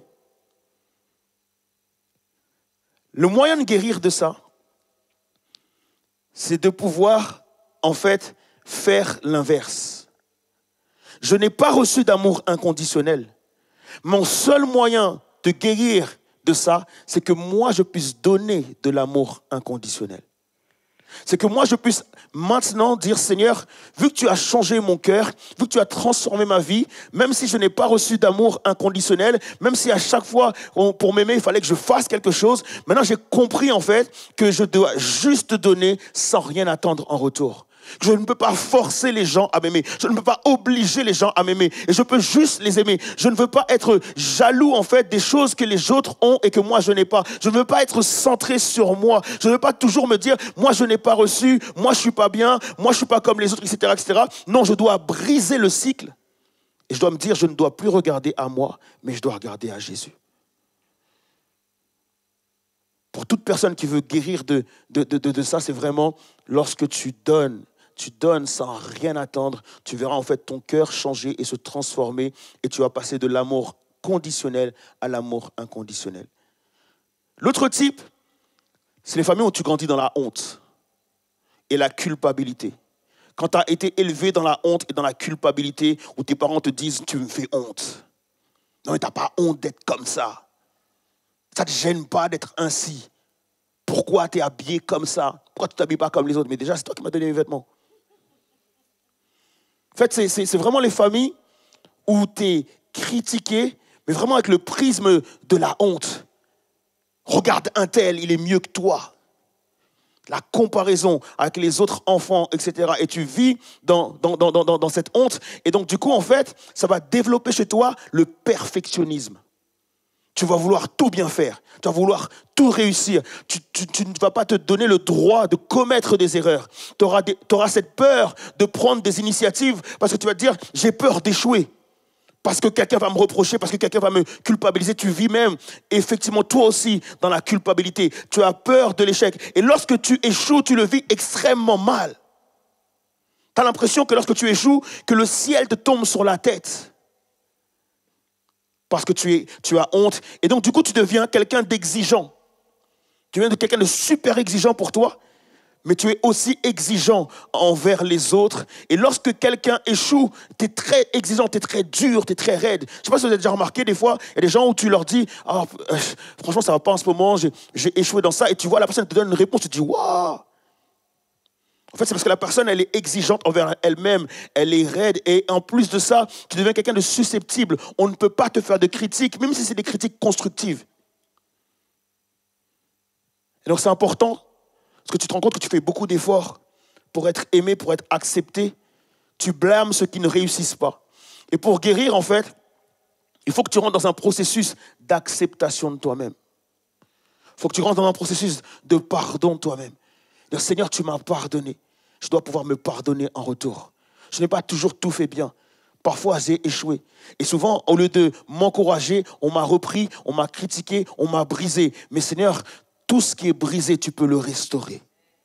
Du fumier, tu relèves l'indigent et tu le fais asseoir avec les grands. Seigneur, tu peux effectivement me transformer. Notre type de famille, c'est la famille de domination. C'est-à-dire que c'est tout le temps des reproches, tout le temps on te reprend. Et en même temps, il y a de l'intimidation. On te fait comprendre que tu n'as pas ton mot à dire. Tu es un enfant, tais-toi. Tu n'as pas le droit de parler. Ici, c'est la place des parents. Ici, c'est la place des adultes, etc. etc. Tu n'as pas ton mot à dire. Et donc, tu grandis avec cela. Et même lorsque tu subis des injustices, on te fait comprendre que quelque part, c'est normal. Vous savez, dans les familles comme ça aussi, ce qui se passe, malheureusement, c'est que parfois, tu subis une injustice d'un oncle. Tu peux être une jeune fille dans la maison et ton oncle vient faire des choses qu'il n'a pas à faire avec toi. Et tu te dis, mais vas-y, il faut que je le dise à mes parents. Et tu le dis à tes parents, ils ne te croient pas. Et ça te transforme en une personne qui, du coup, a peur de parler. Tu as peur de t'exprimer. Tu as peur de t'extérioriser. En fait, même tu es dans l'excès. Tu es hyper rigoureux. Tu es hyper raide. Et hyper autonome. Tout ça parce qu'effectivement, on ne t'a pas permis de comprendre que tu pouvais avoir confiance en toi. Et donc, c'est super important pour guérir de cela. Toi-même, tu dois pouvoir te faire confiance. Toi-même, tu dois pouvoir faire confiance aussi aux autres. Parce que lorsqu'on est comme ça, on a du mal à faire confiance. On a l'impression que les gens nous mènent en bateau. On a l'impression que les gens essaient toujours de nous avoir. On a peur de la réaction des gens. Et donc, pour guérir effectivement de ça, il va falloir lâcher prise. Il va falloir changer ce mode de fonctionnement et accepter en fait d'être en compagnie de quelqu'un, de pouvoir suivre quelqu'un, de pouvoir faire confiance à quelqu'un d'autre que soi. La dernière famille, c'est lorsque on t'a fait comprendre que tu n'avais pas le droit d'avoir des sentiments. Un jour, tu pleures, on te dit hey, mais t'es un garçon, tu ne pleures pas. Un jour, tu es triste, on te dit mais pourquoi tu es triste? Tu manges. Un jour, tu te sens pas bien, on te fait comprendre que tu n'as pas le droit de te sentir pas bien. Et donc, du coup, tu as peur de t'exprimer, tu as peur d'exprimer tes sentiments, tu as du mal à dire je t'aime, tu as du mal à embrasser les gens, tu as du mal à embrasser tes enfants et tout ça. Tu as un comportement aussi méfiant, tu as peur du rejet, tu as peur d'être blessé. Et du coup, la seule façon de guérir de ça, en fait, c'est faire de la paix avec tes sentiments. T'autoriser à avoir des sentiments, t'autoriser à avoir des émotions, t'autoriser à exprimer tes sentiments, développer une communication qui soit franche et honnête. Et je vais terminer avec ça. Lorsqu'il est question de famille, en fait, et surtout que lorsqu'il est question de famille dans le livre des Éphésiens, le livre d'Éphésiens est en train de nous parler de ce que c'est qu'une nouvelle famille.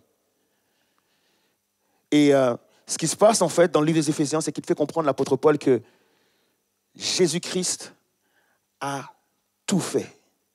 Et il a tout payé. Et lorsque tu regardes à Jésus, tu peux avoir un tout nouveau modèle et une toute nouvelle famille. Ce qu'il est en train de dire au peuple d'Éphésiens, c'est que vous êtes une famille qui est totalement différente des autres. Vous n'avez rien à voir avec les autres. Vous êtes une toute nouvelle famille. Vous avez un père, vous avez un frère, vous avez le Saint-Esprit, et vous êtes tous une nouvelle famille. Et moi, c'est quelque chose que je n'avais pas compris, les amis. Je me suis dit, Seigneur, mais comment je dois faire pour aider ma famille? Comment je dois faire pour être bien avec mes parents, pour être bien, etc., etc. Et vraiment, le Père te dit une chose, c'est que, et c'est ce que Jésus dit que lorsque tu quittes ton père, ta mère, tes frères, tes sœurs pour me suivre, eh ben, tu auras des pères, des mères, des frères et des sœurs. Et souvent, les amis, ce qu'on oublie, c'est que, oui, nous avons des familles naturelles, mais Dieu a fait de nous une famille spirituelle. Dieu a fait de nous une toute nouvelle assemblée, un tout nouveau peuple. Il est dit qu'ils viendront de toute langue, de toute nation, de tout lieu, de tous endroits, et ils vont tous être une toute nouvelle famille avec l'espoir d'être un jour dans la gloire avec Dieu. Et c'est pour ça qu'il dit que cette nouvelle famille doit avoir un tout nouveau comportement. On ne peut pas, en tant qu'église, en tant que famille, avoir le même comportement que les autres familles qui sont dans le monde. En fait, maintenant, je ne dépends plus de ma famille d'avant, je dépends de ma nouvelle famille qui est ma famille spirituelle. Comme je l'avais dit au début, lorsque je fonde une nouvelle famille, ma famille principale, ce ne sont plus mes parents, mes frères et mes sœurs. Ma famille principale, maintenant, c'est ma femme et mes enfants. Et donc, du coup, dans l'église, en fait, c'est cette nouvelle famille qui a été fondée par Jésus-Christ. Et donc, notre famille principale, c'est la famille de l'Église. Et donc, pour pouvoir être bien dans ma famille extérieure, je dois d'abord être bien dans ma famille qui est l'Église. Et c'est pour ça que les conseils de Dieu pour l'Église, c'est aimez-vous les uns les autres, supportez-vous les uns les autres, pardonnez-vous les uns les autres, faites-vous grâce les uns les autres, embrassez-vous les uns les autres, accueillez-vous les uns les autres, parce que vous êtes une toute nouvelle famille. Dans cette famille, il y a des gens qui viennent de tous endroits. On ne sait pas ce qu'ils endurent au dehors. On ne sait pas dans quelle famille ils ont grandi. On ne sait pas quelles souffrances ils ont endurées. On ne sait pas quel père ils ont eu. On ne sait pas quelle mère ils ont eu, on ne sait pas quel oncle ils ont eu, on ne sait pas s'ils ont subi des attouchements, on ne sait pas s'ils doivent guérir de quelque chose, mais dans la nouvelle famille dans laquelle ils sont, on doit pouvoir les aimer tels qu'ils sont en fait. C'est dans la famille de Christ que doit se manifester l'amour inconditionnel. C'est dans la famille de Christ que je dois apprendre à pardonner. C'est dans la famille de Christ que je dois apprendre à faire grâce, parce qu'en fait, dans cette nouvelle famille, tous, autant que nous sommes, nous avons tous été pardonnés. Si tu es là, à cette place-là, c'est parce que Jésus-Christ a donné sa vie pour toi. Et c'est pour ça que tu dois aussi apprendre dans cette nouvelle famille à être pardonné, tout simplement. On a besoin de comprendre que notre nouvelle famille doit vivre et agir autrement. Je vous prie de vous mettre debout. On va laisser aussi les choristes revenir.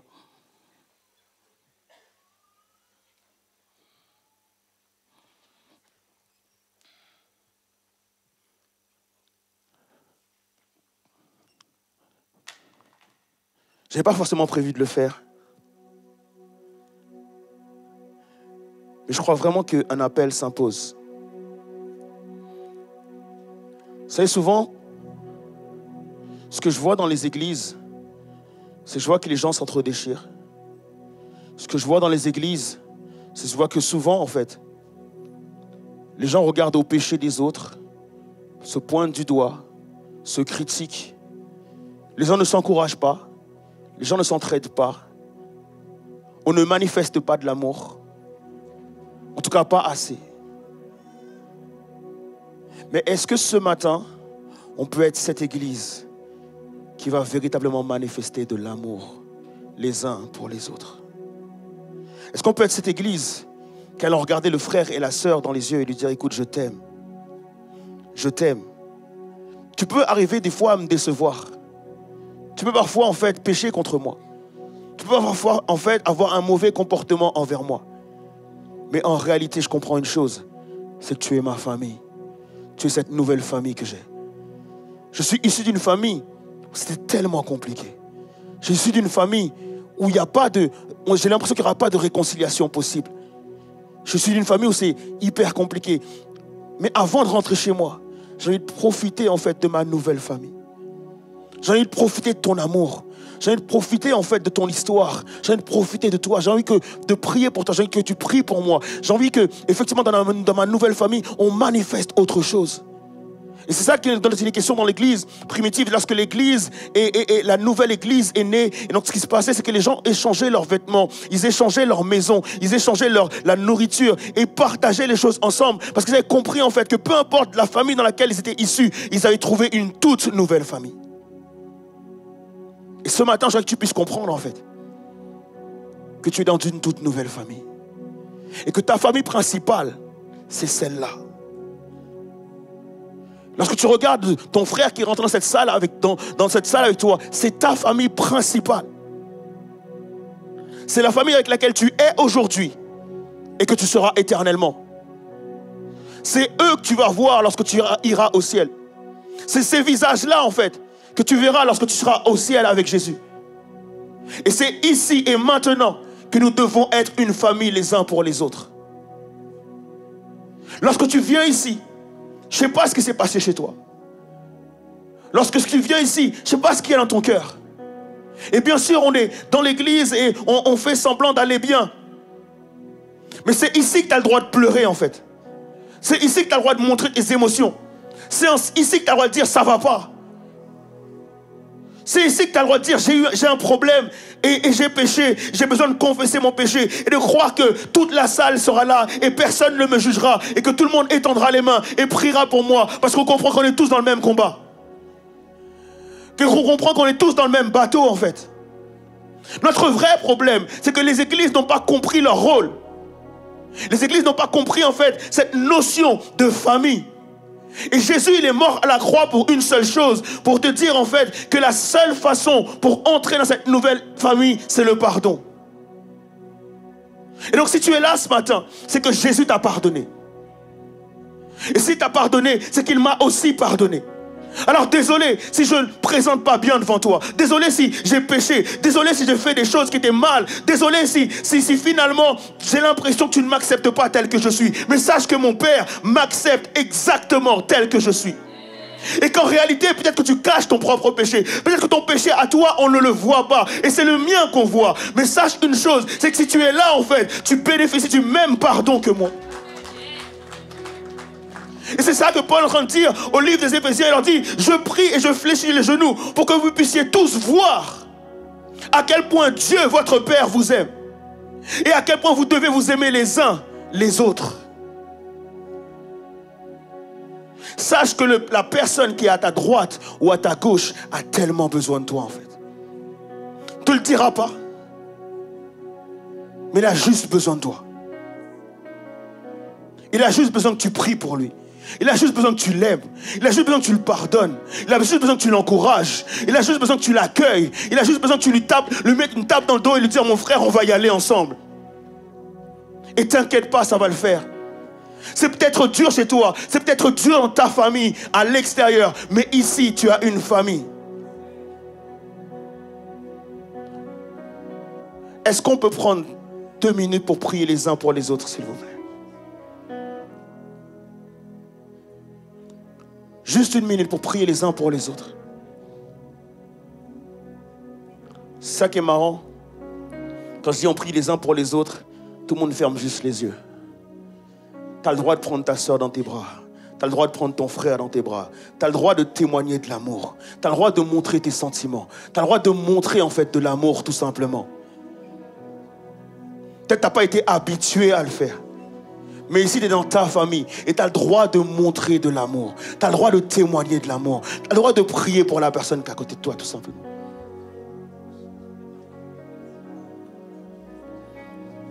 Alléluia.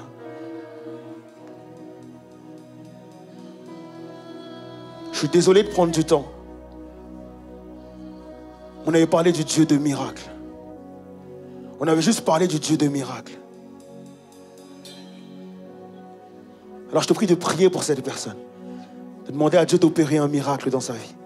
Seigneur, aide mon frère ou ma sœur à être capable de donner ce qu'il n'a pas reçu, ce qu'elle n'a pas reçu.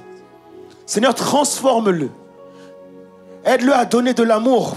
Aide-le, Seigneur Jésus, à aimer. Aide-le à vraiment recevoir de l'amour de ta part. Seigneur, qu'il y ait une effusion d'amour dans ce lieu. Que chacun puisse donner de l'amour à l'un ou à l'autre, tout simplement.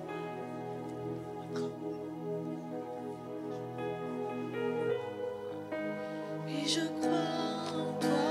Alléluia. Oui, je crois en toi. Tu es le Dieu de miracles. Oui, je crois en toi. Oui, je crois en toi. Tu es le Dieu de miracles. Oui, je crois. Alléluia. Oui, je crois en toi. Alléluia. Oui,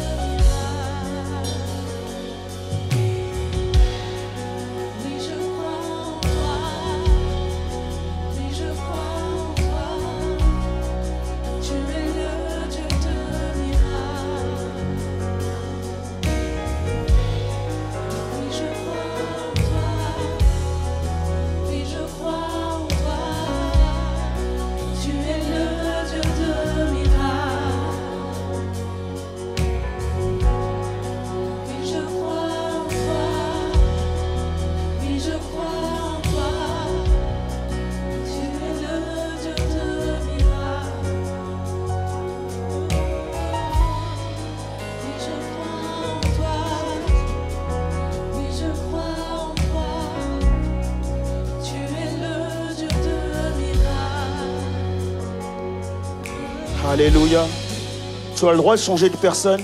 C'est une personne qui est derrière toi, c'est une personne qui est devant toi, c'est une personne qui est de l'autre côté. Tu as le droit de changer aussi de personne et de prier. Alléluia. Alléluia. Oui, je crois en toi. Alléluia. Oui, je crois en toi. Tu es le Dieu de miracles. Oui, je crois en toi. Oui, je crois en toi. Tu es le Dieu de miracles. Oui, je crois en toi. Oui, je crois en toi. Tu es le Dieu de miracles. Oui, je crois en toi. Oui, je crois en toi. Tu es le Dieu de miracles. Oui, je crois en toi. Oui, je crois en toi. Alléluia. Tu es le Dieu de miracles. Alléluia. Est-ce qu'on peut continuer juste à prier maintenant, à élever la voix un peu plus fort, un peu plus haut? Est-ce que tu peux commencer à déclarer des choses sur la vie de la personne que tu tiens en ce moment entre tes mains, entre tes bras, pardon? Est-ce que tu peux commencer à déclarer des choses? Est-ce qu'on peut croire que le miracle peut prendre place maintenant? Est-ce qu'on peut le faire? En disant le miracle peut prendre place, Seigneur Jésus. Oui, Seigneur, tu es capable de transformer, tu es capable de changer, Seigneur Jésus. Tu es capable de restaurer, tu es capable de libérer, tu es capable de faire tomber les chaînes, tu es capable de briser, Seigneur Jésus, roi des rois, les cycles du passé. Tu es capable de briser, Seigneur Jésus, les douleurs du passé, Seigneur Dieu Papa. Et tu es capable de faire de nous, Seigneur Jésus, cette toute nouvelle famille, Seigneur Jésus, avec des personnes qui sont restaurées, des personnes qui sont libérées, des personnes qui sont juste délivrées de certaines choses, Seigneur Jésus, roi des rois. Tu es le Dieu de miracles. Alléluia. Je veux que la foi soit active.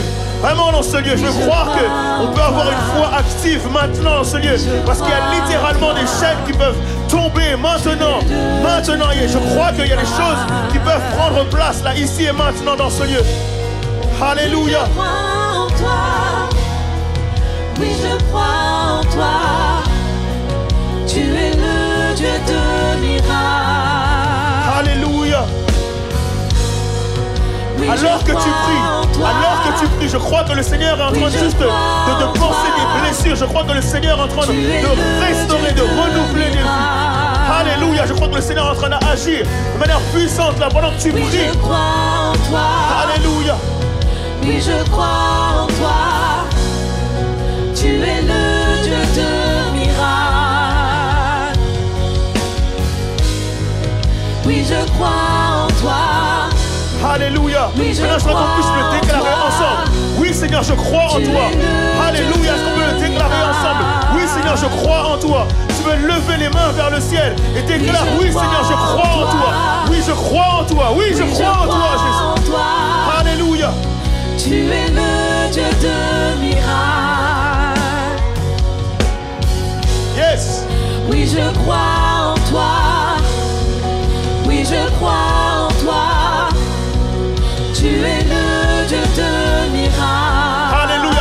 chercher ensemble. On va le chercher ensemble, les amis. On va le chercher Oui, ensemble. je crois On va le en chercher toi. ensemble. Oui, je crois en toi. Tu es le Dieu de miracles. Yes. On va chanter ensemble. Oui, je crois en toi. Oui, je crois en toi. Tu es le Dieu de miracles. Yes, mon frère, ma soeur, on va le chercher ensemble. On va le chercher ensemble. Oui, Alléluia. je crois en toi. Oui, je crois en toi, Jésus. Oui, je crois en Oui, toi. Seigneur, je crois en toi, Jésus. Tu es le Dieu de miracles. Celui qui était. Ce Dieu qui était et qui vient.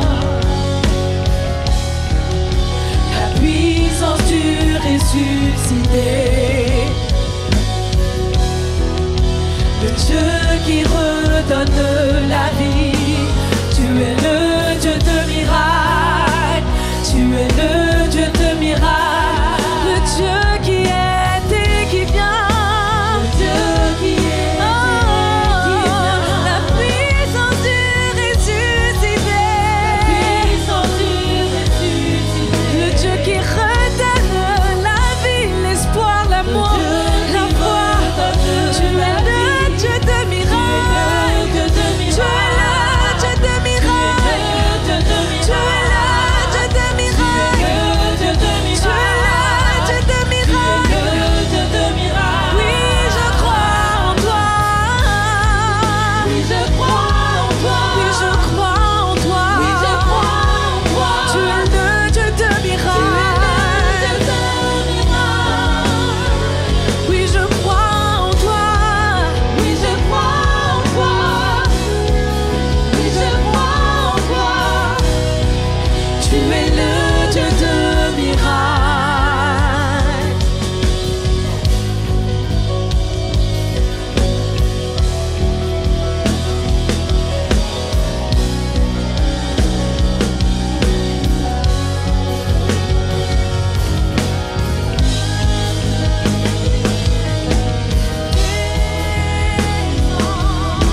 Les Alléluia. cieux sont ouverts, les cieux sont ouverts, l'atmosphère change, les chaînes brisées tombent. Viens Saint-Esprit, viens y descendre. Les cieux sont ouverts, les cieux sont ouverts. Oui, l'atmosphère change. Les chaînes brisées tombent. Viens Saint-Esprit.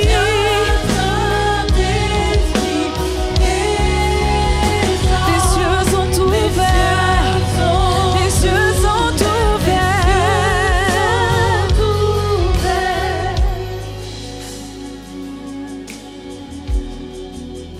Alléluia. Alléluia.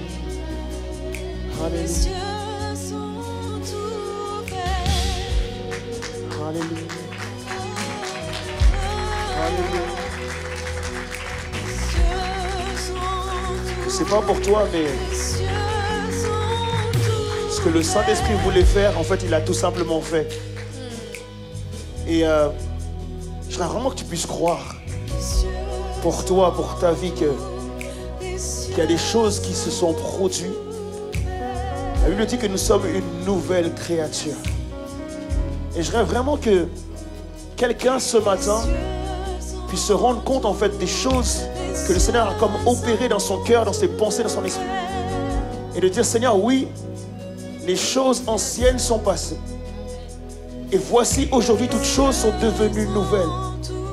Et je voudrais que quelqu'un de toutes ses forces puisse acclamer Jésus pour la nouvelle créature qui prend place maintenant. Alléluia. Et que tu puisses acclamer Jésus pour la nouvelle créature qui prend place maintenant. Que tu puisses acclamer Jésus pour ce qui prend place maintenant. Alléluia. Seigneur, tu me rends capable de donner ce que je n'ai pas reçu. Tu me rends capable de donner ce que je n'ai pas reçu. Tu me rends capable de pardonner. Tu me rends capable de faire grâce. Tu me rends capable, Seigneur Jésus, d'aimer. Tu me rends capable d'encourager. Tu me rends capable d'élever mes enfants. Tu me rends capable de les éduquer. Tu me rends capable de fonder une famille. Tu me rends capable, Seigneur Jésus, de faire ce que je ne croyais pas pouvoir faire. Oui, Seigneur, tu me rends capable. Est-ce que je peux entendre une personne qui va acclamer Jésus, qui va pousser des cris de joie? Est-ce que je peux quelqu'un qui va être excité de ce qui prend place maintenant? Alléluia. Quelqu'un qui va vraiment acclamer Jésus pour ce qu'il fait. Et même toi qui es à la maison, je prie d'acclamer Jésus dans ton cœur maintenant. Et Seigneur, je reçois cette nouvelle créature. Je reçois, Seigneur, ce que tu me donnes ce matin. Je reçois les capacités que tu me donnes. Je reçois le cœur que tu me donnes ce matin. Est-ce qu'on peut vraiment acclamer Jésus tout simplement? Alléluia. Alléluia. Est-ce qu'on peut acclamer le Seigneur? Alléluia. Alléluia. Dans Ésaïe 43, 10, il est dit: afin que vous le sachiez, que vous me croyez et compreniez que c'est moi. Avant moi, il n'a point été formé de Dieu. Et après moi, il n'y en aura point. C'est moi, moi qui suis l'Éternel. Et hors moi, il n'y a point de sauveur.